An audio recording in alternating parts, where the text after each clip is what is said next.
कानी बहू। किशोरी लाल जी के बेटे राघव की शादी की बात जगह जगह चल रही थी, लेकिन किशोरी लाल जी को कोई लड़की पसंद ही नहीं आती थी।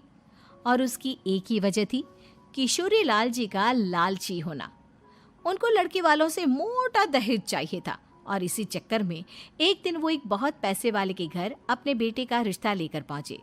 उस आदमी का नाम था ओम प्रकाश। देखे किशोरी लाल जी, मेरी एक ही बेटी है और मेरी सारी संपत्ति जायदाद सब कुछ मेरी बेटी नैना का ही है। पापा, नाम से लगता है बहुत खूबसूरत होगी। कितना अच्छा नाम है ना, नैना। ओ, वैसे बात तो सही है आपकी। अब इतना पैसा है, जमीन जायदाद है, इकलौती बेटी, आप भी क्या करेंगे? सब कुछ उसे ही देंगे ना। बिल्कुल ठीक पहचाना आपने। बस बेटी की शादी और सारी जायदाद उसके नाम। पापा, बिना देखे हाँ कर दीजिए ना। इतना अच्छा रिश्ता फिर कहाँ मिलेगा? माला माल हो जाएंगे हम। मैं अपनी बेटी को बुलाता हूँ। अरे नहीं नहीं नहीं नहीं, आपकी बेटी का नाम नैना है, सुनकर ही लगता है बहुत सुंदर होगी। रहने दीजिए अंकल, मैं तो आपकी बेटी के नाम से ही इतना खुश हो गया हूँ कि उसे बिना देखे शादी करने को तैयार हूँ। अब तो मैं उसका चेहरा सीधे शादी के बाद ही देखूंगा। और इस तरह राघव नैना का चेहरा नहीं देखता और उससे शादी कर लेता है। शादी के बाद अपनी सुहाग रात पर जब राघव नैना का घूंघट उठाकर देखता है तो नैना की आंखें बंद थी। कितनी खूबसूरत हो तुम नैना, जरा अपनी आंखें खोलकर मेरी तरफ देखो तो सही। नहीं, मुझे शर्म आती है। अरे, मैंने तुम्हें शादी से पहले भी नहीं देखा, और अब अगर तुम आंखें खोलकर मुझे देखोगी भी नहीं तो मुझे अच्छा कैसे लगेगा? इससे पहले कि नैना अपनी आंखें खोलकर राघव की तरफ देखती, अचानक से लाइट चली गई और राघव नैना को पूरी तरह से देख भी नहीं पाया। अगली सुबह नैना राघव के लिए नाश्ता बनाकर लेकर आई।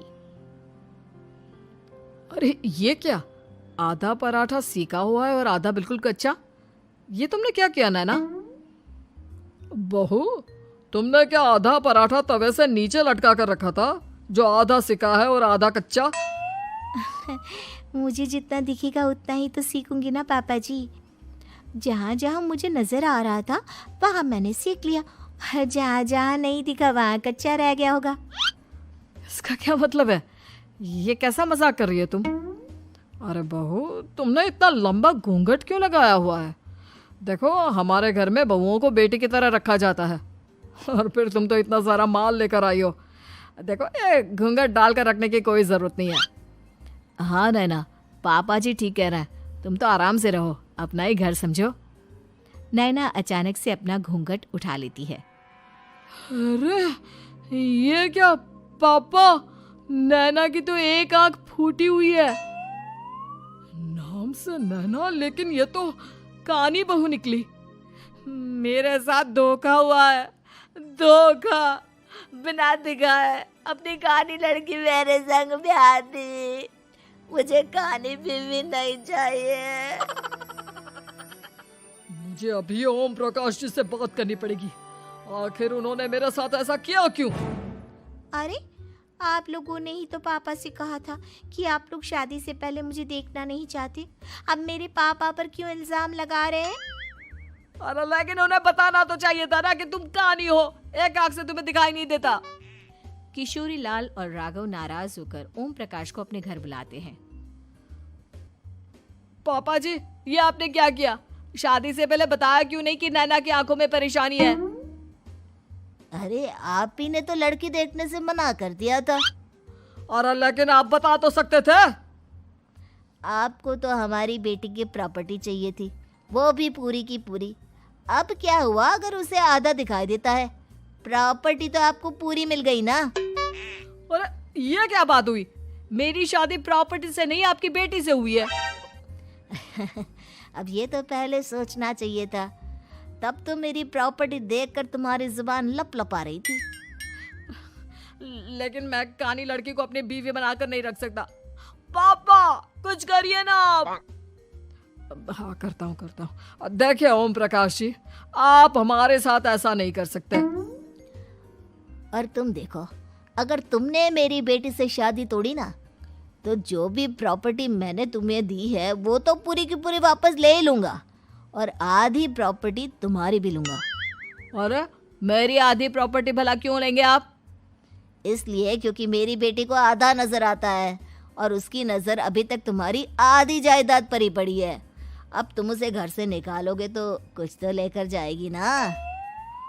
और अगर हम आपकी बेटी को अपने घर की बहू बना कर रखे तो?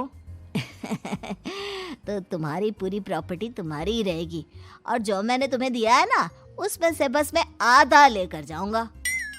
अरे लेकिन अब आप अपनी दी हुई प्रॉपर्टी में से आधी वापस क्यों लेकर जाएंगे? अगर मैं आपकी बेटी को अपनी पत्नी बनाकर रखने को तैयार हूं तो? इसलिए ताकि भविष्य में अगर तुम मेरी बेटी को धोखा दो तो उसके पास कुछ तो रहे जो पति का हो। वैसे मेरे पास तो बहुत कुछ है, लेकिन अपने पति की कोई निशानी तो उसके पास होनी चाहिए ना। अब अगर तुमने मेरी बेटी को कहानी कहा तो तुम्हें प्रॉपर्टी भी कहानी ही मिलेगी, पूरी नहीं। जमाए राजा। किशोरी लाल और राघव समझ चुके थे कि वो बुरी तरह फंस चुके हैं और अब उनके पास वहां से निकलने का कोई चारा नहीं है। अब समझ में आया ना, लालच बुरी बला होती है। एक तो तुम्हें प्रॉपर्टी मिली, ऊपर से बीवी मिली, उसमें तुम्हें नखरे भी दिखाने हैं। आए बड़े, चुपचाप बैठो दोनों। कुछ दिनों के बाद नैना राघव की कार लेकर बाजार घूमने निकलती है और जब कार लेकर वापस आती है, ये क्या? एक तरफ से मेरी गाड़ी पूरी खराब हो चुकी है। लगता है तुमने मेरी गाड़ी को किसी दूसरी गाड़ी के साथ एक्सीडेंट किया है। अरे अरे कितना बड़ा नुकसान कर दिया तुमने बहू। वो क्या है ना पापा जी, मुझे एक आंख से दिखाई नहीं दे रहा था, सामने से गाड़ी आ रही थी। मुझे तो सिर्फ आधा ही दिखाई दिया और वो गाड़ी मेरी कार से रगड़ते हुए निकल गई।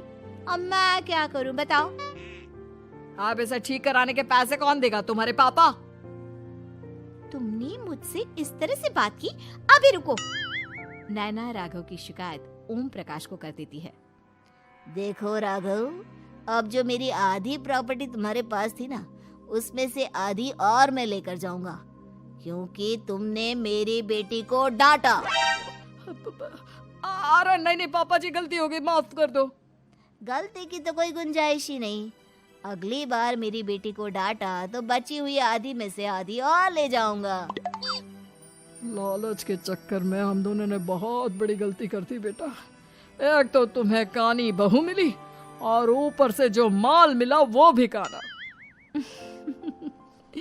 इस तरह राघव की हर एक गलती पर ओम प्रकाश उसकी प्रॉपर्टी का आधा आधा हिस्सा लेकर अपना सारा माल वापस ले गया और राघव को कानी बीवी से काम चलाना पड़ा। भाई लालच वाकई में बुरी बला है।